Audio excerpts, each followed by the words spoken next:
Jeff, did you know that Feral Audio is a network? It's a whole network. The what? Yeah. Harmontown is just one of many Feral Audio programs. I was under the mistaken assumption that we were the only podcast there is. No. I mean, we could be if we wanted to. We chose, like Han Solo choosing to be part of the rebellion, we chose to be part of the alliance in hopes of taking down whatever the Death Star is. I assume lack of listenership. What's in it what's in it for you and me? Han Solo, I believe, was paid for his services. Well, see, no, that's the thing. See, that's where you're getting wrong. Han Solo was that was him still being regular Han Solo. Right. The celebrated pussy Han Solo from the end of Star Wars is the one who's going, okay, I got my money. Actually, that's not true, is it? No. He got his bounty he got his money at the top of Empire. These guys don't even know. They're like, which one had the Squeeb Squab in it? Like, and I don't even know who you're talking about. Who's Squeeb Squab? Which race did he malign? Which weirdly racist CG character are you talking about, Squeeb Squab? I don't know. In my day, there was flesh and blood on camera. Dan, Harmon, Jib Jab, Squeeb Squab.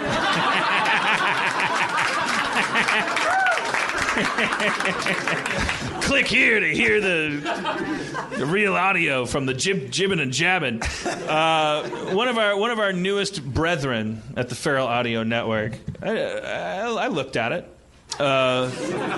He's a partner of our friend. Do you know James Adomian? Did you know that guy? He's from Channel. He's a Channel 101 alum, kind of like he's out in there at Periphery. He's very, very, very like super talented, funny guy. Does like incredible impressions. Like he's sort of. I like he did you I don't you probably haven't seen this, but there's that show Mark Maron's took WTF his sort of elan from that, and he's doing this IFC show Maron, and then they did this thing on the web called Maron in Space where James Adomian is playing Mark Maron, and it's really fucking funny. Like it's the most incredible it's like it's an impression of Mark Maron. It's really, really fun to watch. It's just Mark Maron flying around in space. Anyways, his partner who produced that with him probably wrote it. I don't know. We'll ask him for the details. But he has a podcast on the Feral Audio Network. It's called Don't Ever Change, and we're going to bring him up right now and talk about it. His name is John Roy. Hello, John. And grab any mic you want. Cool. Sorry, my intros take a while, but my interviews are even worse. You'll find. I'm in. I'm a bad interviewer. But I'm interested about your podcast because it's called Don't Ever Change, and I haven't listened to it yet, but it's specifically you have guests on and you talk about the person that they were in high school. That's it. Just all about high school. So we've had Jonah Ray on. We had Matt Myra, Sean Patton. We've got Howard Kramer coming up. We just did Ron Funches. It's a lot of comedians just talking about what they were like in high school, what their town was like, what kind of the feel of that, and then any weird stories. Like Jonah Ray got in a fight with a Samoan guy. The Samoan guy ended up falling down the stairs without Jonah doing anything, and then they expelled Jonah from high school. Like, it's like weird stories like that because the dude was on the football team, so Jonah had to leave the school because he fell down the stairs, essentially. So it's like weird stories like that. We just and it would have upset the balance for him to stay because Jonah Ray would be the guy that beat up a Samoan guy. People would be gunning for him, man. Like, he'd have to defend it. I don't even know. I think you go straight to the top if you knock a Samoan down the stairs. I don't want to. That's then you just Mr. Sandman, then Tyson, and you're done. I think. Like, in terms of high school politics, I think you're finished. You're Walter White, like season 5. I took the Samoan out. Tread lightly. At my high school, there was a girl, and she was big, and she was in the Crips, and she beat up 3 guys from another gang. She was Samoan. Every detail of that story gets better and better, like a ladder. She was as big as a house, and she was very sweet. But there was a fight broke out, and she beat up 3 One guys. on 3, full, all 3. And I won't say her name, but she in front of an AM/PM gas station, she just boxed down 3 other dudes, and like handily. Like, well, there's not going to be 4 women who all did that. Which one of us is he talking about? Like, he won't say the name, so I guess. Well, I mean, yeah, people that went to my high school. They know who she is. Know That's who all she I'm is. saying. And I wish her well.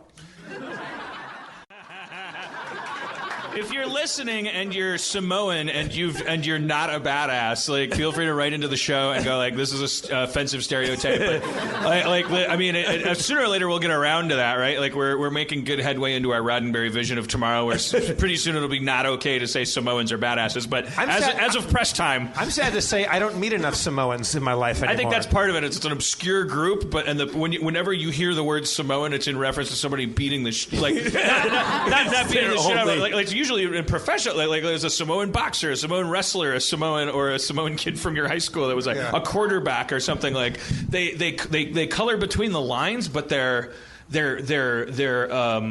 unstoppable. They're juggernaut people. I can't believe after... It's almost like in a role-playing game when certain races get certain bonuses, like you have a +2 strength if you're a dwarf. Like, had that for human groups, maybe Samoans get like extra strength. Let's clean that up. I'm assuming it can't be true. I'm assuming that's perfectly racist. And like tweet me or tumble me or whatever you want. Say I am a very very mild but that's the other thing though, is it's I feel like good-naturedness is also thrown in there. Like it's like happy people who could beat you up but aren't. They're going to hang out and have fun. That's part of it. It's not like they're Tasmanian devils. Their diet is basically root vegetables. Yeah. But if you're a scrawny, clumsy, everything mean, like short-tempered, ineffective bully who always gets his ass kicked, and you're Samoan, we'd love to hear from you. So we can just end this. If you're Samoan, you've ever been the head in the arm's length classic bully thing, and you're unable to punch that guy, and you flail away in the air, then that'll help us know that people are just people. And I can't believe it took us 72 or so Harmontowns to get to Samoans. It's not like I'm operating with a scalpel. I sort of just keep banging a shovel on the wall. I'm like, I wish black people liked me. That's the way to do it, I think. That's how you get them to like I'm very forgetful, and I tend to repeat myself. And so John Roy, how long have you been doing this podcast where people talk about themselves in high school? We've taped, Jesus Christ. No tape was ever used ever in any podcast, but I'm 39, so I still say taped for everything. We've been doing it we've done about 10 episodes, but we've put out about 6 of them. So really recently, we just started it. We started it all in the new studio, so we recorded every one up there in Burbank, and it's been great. That's my studio. Oh, well, thank you. Yeah.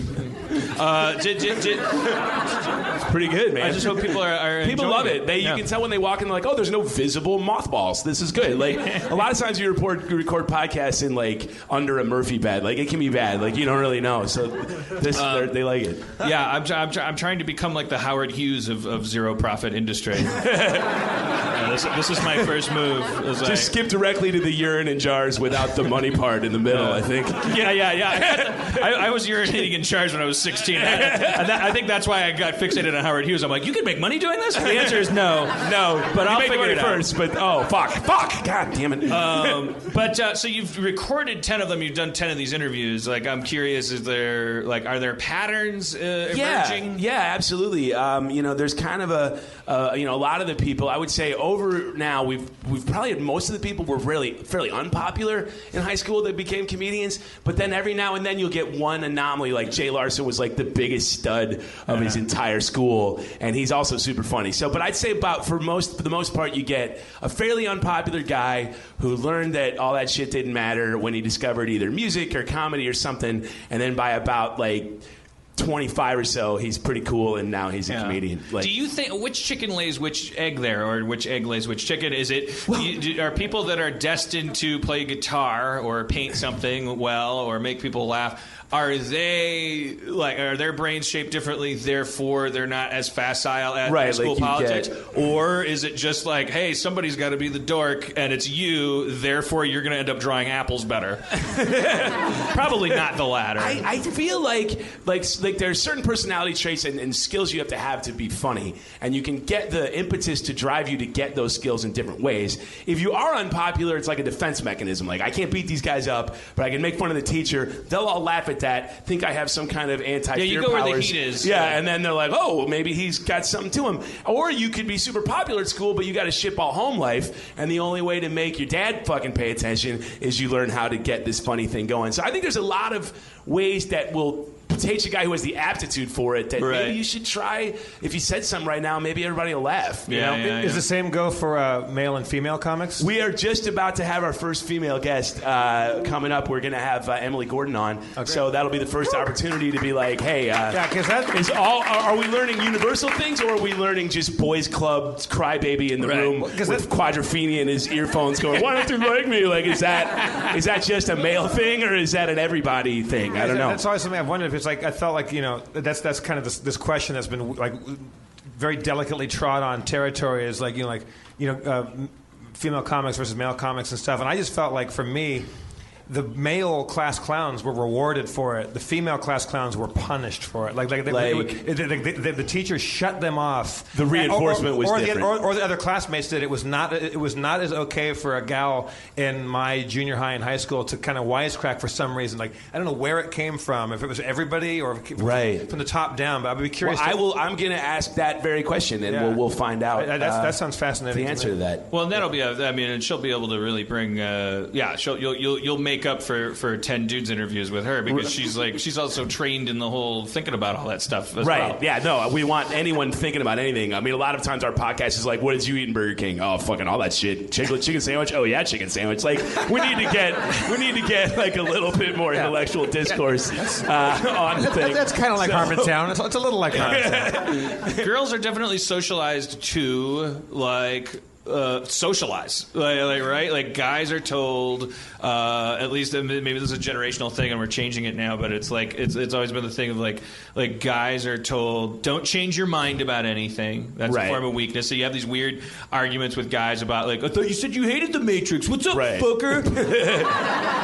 And it's like, guys have emotional reactions to that stuff. They go like, no, I said I didn't like any Keanu Reeves movie. He did a good job in the Matrix. Okay, I'll give him that.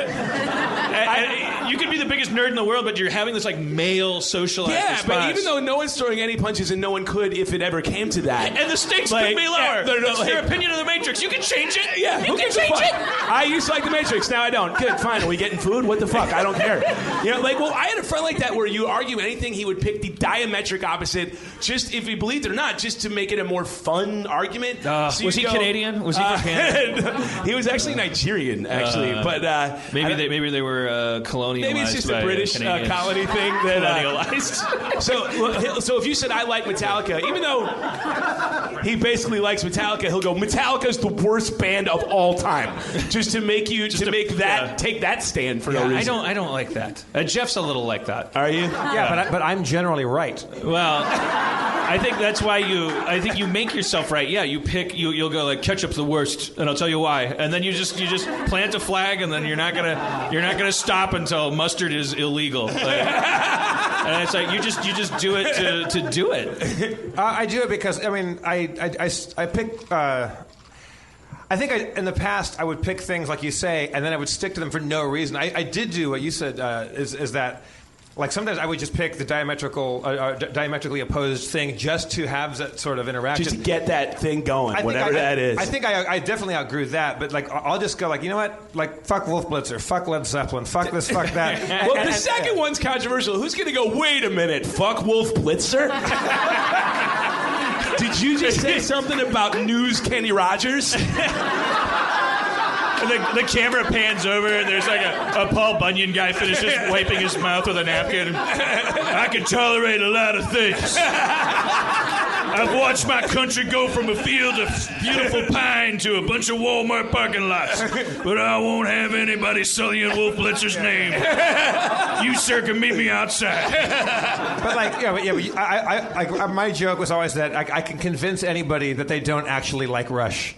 Because they don't. Because you're right. They don't like them. No, you had an older brother who did, and you're an idiot. And don't say they're technically a good band because Hitler was technically a good chancellor and shit. That's stuff. Yeah. What I think Rush did, and what bothers people that hate them, and I know people that like them, they took rock and roll and then they drained all of the sex out, just all of it, just pulled every amount of sex, and then they replaced it with Ayn Rand and sci-fi, which is not a good substitute. Nobody here. What? Rock and roll was sex. It was Elvis's pelvis and all that shit. And it was like, no, we'll take all of the reason this music exists. Remove that. You're right. Things about the Fountainhead with bass pedals and octagon drums.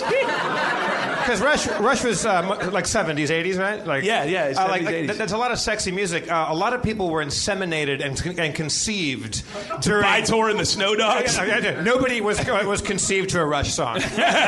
Nobody put on Red Barchetta and took his pants off. Nobody's father came during salesman.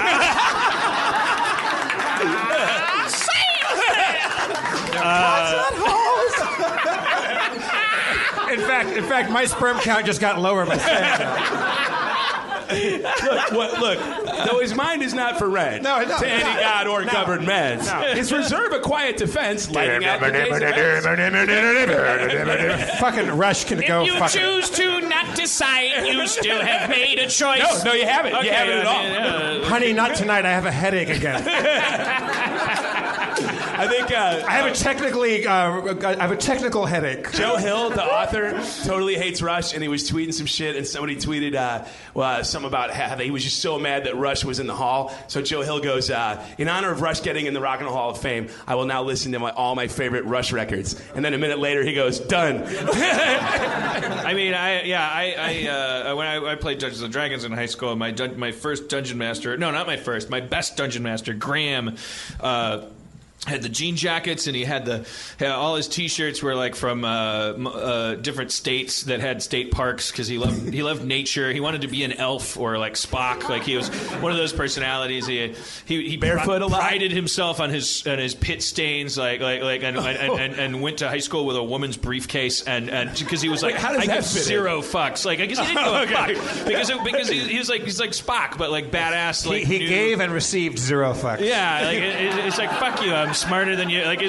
know how you want like the Columbine kid to you want to reach back in time and go, it doesn't matter. Like Graham was one of the kids that he knew it didn't matter. Okay, that's the personality you get. He's just like, fuck this. He fuck, saw fuck through all the of it. illusion the minute they presented it to him. But he loved Rush. Yeah, he loved Denim and Rush, and yeah, they were like, you know, he'd sign your yearbook with Rush lyrics, and I didn't hate him. He made me. Because he loved him so much, I would be like, I would be one of those diametrical guys and go like, they're the worst. Pink Floyd's way better. Like, right. Who's the band? Is it Yes? Is it Yes? The band that has like a "Let all good people that would be Yes. Like that? They may absolutely fuck off into the night forever. Jeff, Christopher Squire!